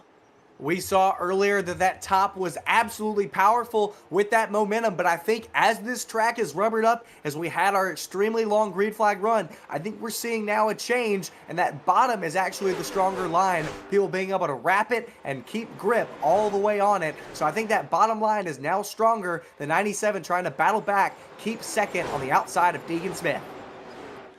The gap up to 4/10, by the way, for Brown near scrubbing. Urich forced to lift yet again from the top. Brown still looking from behind his mirrors because Smith seems to be a touch quicker than the car in second. Not easy when you can't clear, though, to be able to make the job work for second. They're now losing about a half a tenth a lap with this. He might be hoping here for a push from Kyle Adams. I was going to say the 14 was holding steady, but now he is starting to increase his lead on these three cars back here battling for second as they're slowing each other down. Urich looks like he might have the chance to clear. No, again, force the lift off down the front stretch. Urich is really chewing up that right front tire with how it's looking like it. He's finally clear. He'll go back to the bottom. He'll hold second here from Deegan Smith. Now he's going to go try to get Grant Brown. Grant Brown just under half a second ahead, but now the 97 back to the outside. Deegan Smith looking to the bottom again. Another poke coming to 16 laps to go. Urich really scraping the bottom of his car, bottoming out hard on that front valence and splitter. Still not able to clear. You know who's joined the fray? Casey Beattie's back. He's now using the top, and he's faster than all three of these cars. Well, Casey Beattie is going to have to try to find a way through them because they are blocking every which part of the track. Now Kyle Adams trying to get under the 15 of Deegan Smith. Casey Beattie trying to not wreck anybody, trying to find his way around, pinpoint his car, and gain these positions. Now changing up the lines. Deegan Smith nearly cutting off the nose of Adams. Coming around to 13 to go. Deegan Smith finally clear, at least to reset for third. More air contact. Beattie able to hold on to it with the drift. That should just about seal it for the top four when it comes to Beattie. There he goes, nearly turned himself across Adams. Well, we've got this great battle here. Kyle Adams still trying to hold back Beattie, but Beattie has the run on the outside. He might take fourth here, but Adams is not yet done. We're coming up to 12 to go here at the line, or excuse me, 11 to go, and Grant Brown has almost a second lead on these four cars. What a time for nervousness, to say the very least, up here. Beattie, not much time to be able to find a way to utilize that fast speed. Oh yeah, a couple hundreds quicker. 10 laps to go. Grant Brown up by a second now.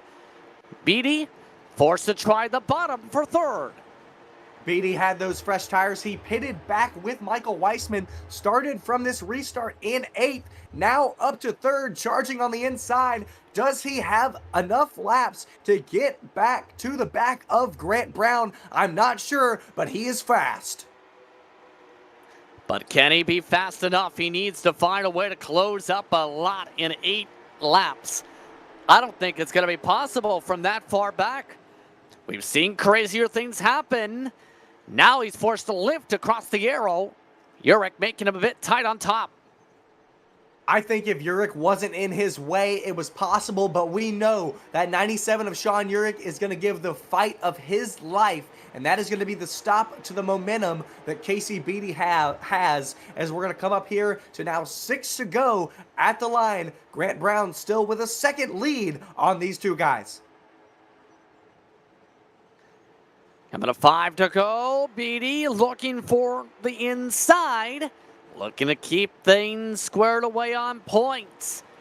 Beatty inside, Urich outside. 5 to go. Urich still with the tiny edge. Beatty going higher and higher on exit. Casey Beatty has such a strong car. He is so fast, but that 97 of Sean Urich has that momentum, and that's enough to hold this 45 back. He just cannot quite get by that yellow and black machine of Urich. He's being held up. Coming to 3 laps to go. Beatty now tries the diamond off the corner. Again, has to blip the throttle. Just at the very edge of the rev limiter with the speeds here. Beatty getting a push up. 2 laps to go from Bristol down to a final mile. Down to the final mile. Casey Beatty still gets loose off the corner, gives the position up to Sean Urich. That might be it for this battle for 2nd. Sean Urich holds it. Casey Beatty follows behind. Now we're coming to the white. Just half a mile to go at the Great Coliseum. White flag is out. Final time around from Bristol. The Triple Crown Showdown. For the first time today, Grant Brown making an appearance in the series. Through 3 and 4, Grant Brown will take the checker flag and win. 2nd place, Urich and Beatty for the title fight. Held on by Urich for 2nd by about a 10th. What an absolute battle. I've got to say, I did not see this race going like this at all. We saw Michael Weissman leading the entire thing, putting almost half of the field a lap down, but that caution that wrecked Sean Urich changed the whole game. What did I say? Grant Brown had expectations of speed. He's built them over the platform's time on the short track side. He's able to get it done at Bristol. From 8th to 1st to get the dub today.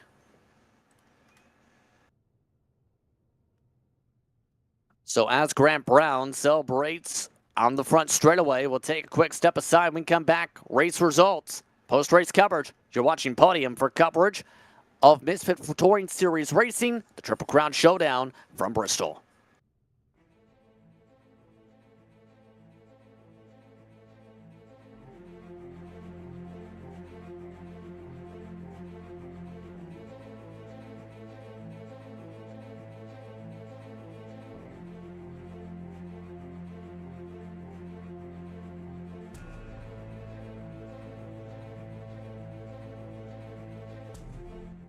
Racing isn't easy, but experiencing it is. iRacing puts you in the driver's seat with the industry's leading sim racing game. Drive on laser scan replicas of the greatest racing circuits from around the world. Go head-to-head against other drivers chosen by skill-based matchmaking to ensure competitive racing at every level. Compete across all your favorite series. In officially licensed cars, engineered to deliver the most accurate driving experience possible.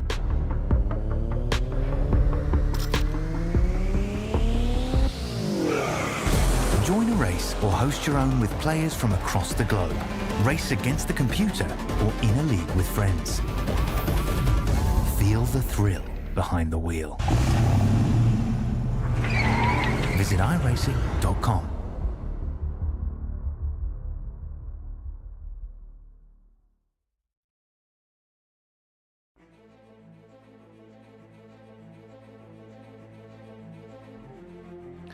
Welcome back to Podium Esports for coverage of the Triple Crown Showdown here today from Bristol. What a finish and what a race today for Grant Brown. Let's take a look at your unofficial race results here. As after a caution shuffled the field and after a huge mistake on timing for Michael Weisman, it's Brown who is able to capitalize and take the checkered flag over Sean Urich and Casey Beattie.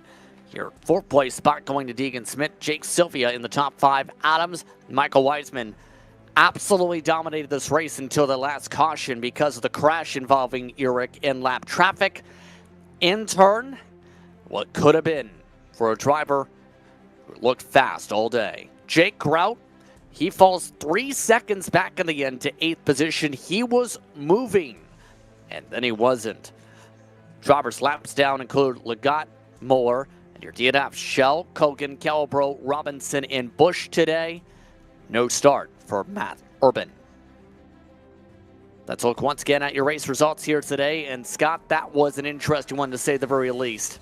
I absolutely could not have told you what I expected going into this race. We know, we talked about it earlier, what kind of racing Bristol produces, but golly, I have never thought that putting the late model stock on it would produce something to the such and the likes of that. It was absolutely thrilling. So with that being said, it's time to talk with your top 3 per Misfit Touring Series classifications. We'll do 3, 2, 1 today. Casey Beattie going with number 3. And Casey, you were coming through the field and fast after getting the lucky dog in the final caution. What was going through your mind as you tried to get your way from the back to the front of the final restart? I kind of knew I needed to go right from the get-go there on that yellow. I made a mistake early, sped on pit road, cost me a drive-through penalty and put me 2 laps down, but precautions played in my favor there, and everybody came down, and I was still able to pit, so had tires to race with those guys. Definitely not the race I wanted, but I'm happy with it driving up through the field there, and really wanted Sean to get that advantage in points, but came up 1 position short on that. What was kind of the reaction from you and your teammates on, we're doing green flag pit stops in this car at Bristol? What was kind of the reaction going on? Oh, it was definitely wild. I thought we were gonna get a lot more cautions and pit stops were gonna come during those, but it was definitely a cool thing to do. You don't really see it very often on short track stuff. All of us were kind of like, do we take fuel here? Do we take 4? Do we take 2? It was kind of just trying to find the balance there of how long can you be on pit road to not lose much.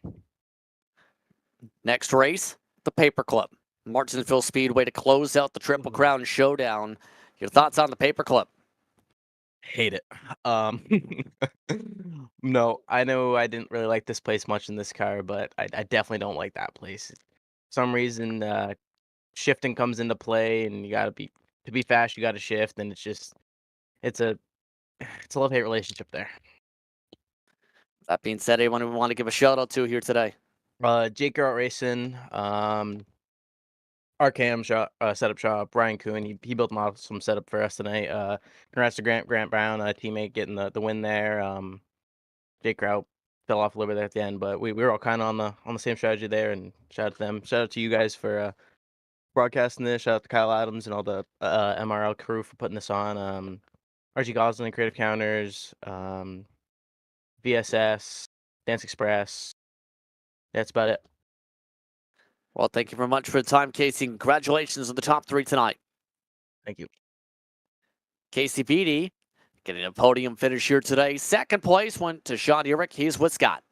Well, Sean, what an absolutely amazing race. We see you finish second here today. We saw you finish second last week at Slinger. You are at the top of our points right now for Triple Crown Showdown. How does that make you feel? It feels good for sure. I mean, again, like before, I think it was 2 days before I decided I should run the Triple Crown, and then I decided to make the most of it, and it's been going really well, I guess.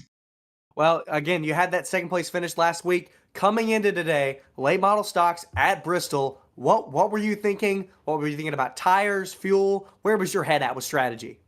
I think my biggest concern was just like the tires, how I would manage it. But thankfully, if you ran the outside, the right rear would wear off. If you ran the inside, the right front would wear off. At first, I accidentally wore down the right rear too much, so I was sliding all over the place when I was entering the pits. The first time I lost it, spun out. I was able to recover really quickly though, so it was still good. And then the second time, I started running the bottom instead, and then I lost the right front. But thankfully, there was that yellow, which really helped. And if you ran the middle, you'd just be perfect. So interesting about that yellow because actually you were the big guy involved. Tyler Muller got loose right in front of you, nowhere for you to go. What were you thinking when that happened right in front of your eyes? Well, first I didn't know what the deal was with the fast repairs, and then I figured it out. Then afterwards, I was just worried about like if that. Thankfully, I was in third under that yellow. My biggest concern was just again laps, being a lap down maybe. If I did have to pit under green, thankfully the yellow came out right before I entered the pit, so that definitely saved me. Well, Brown won the race, but I think you were the big winner today, coming up in second at our points lead. Before I let you go, Sean, anyone you'd like to thank today?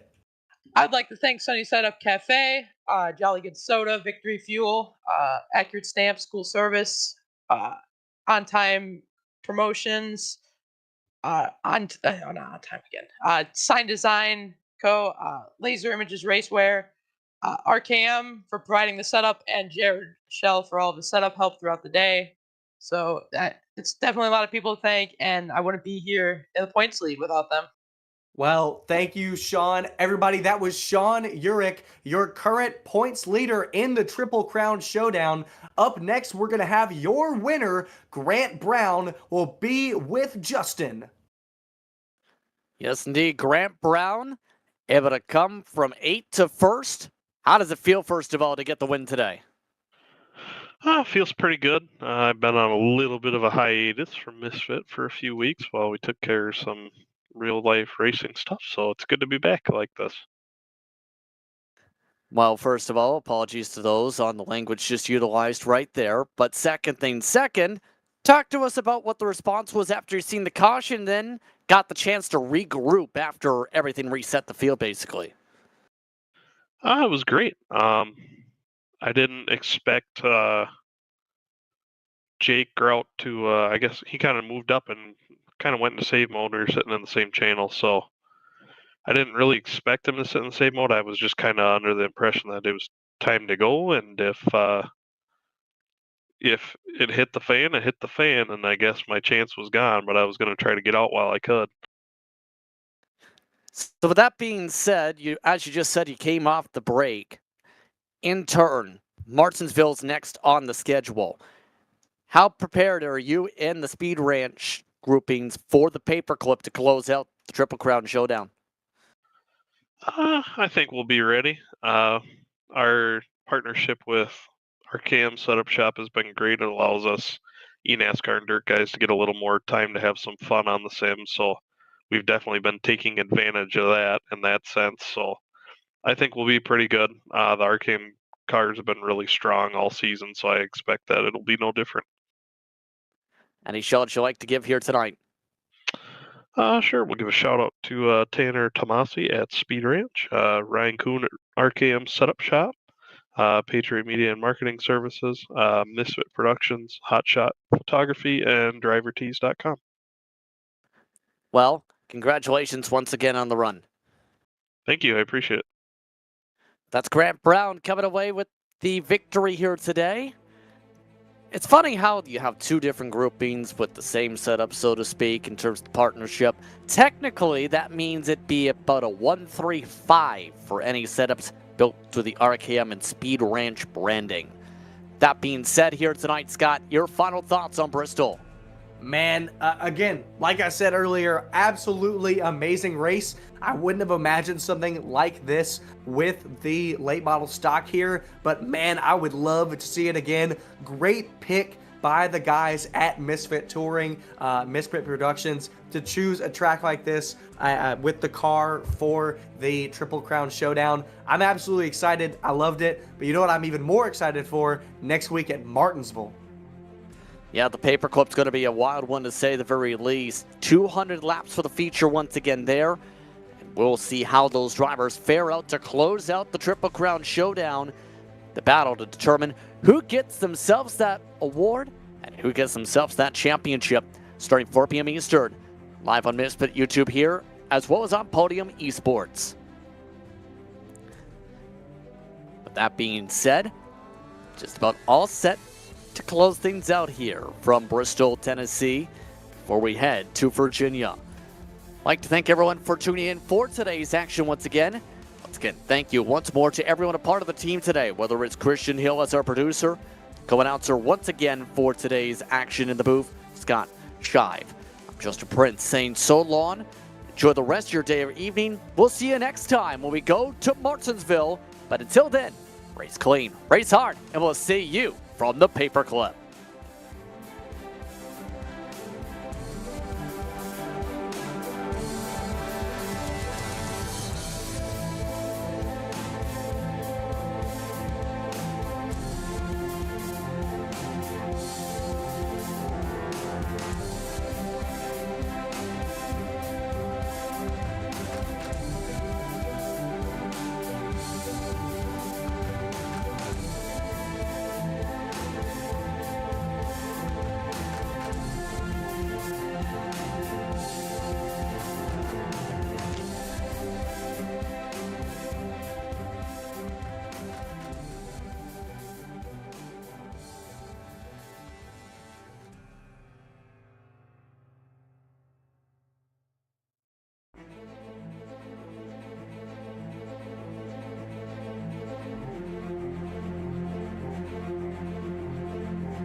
Racing isn't easy, but experiencing it is.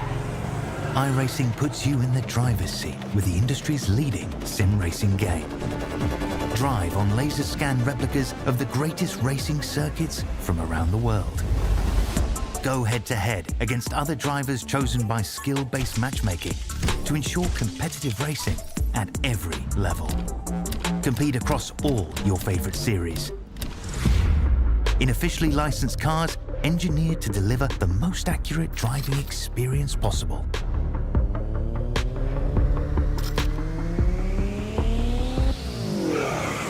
Join a race or host your own with players from across the globe. Race against the computer or in a league with friends. Feel the thrill behind the wheel. Visit iRacing.com.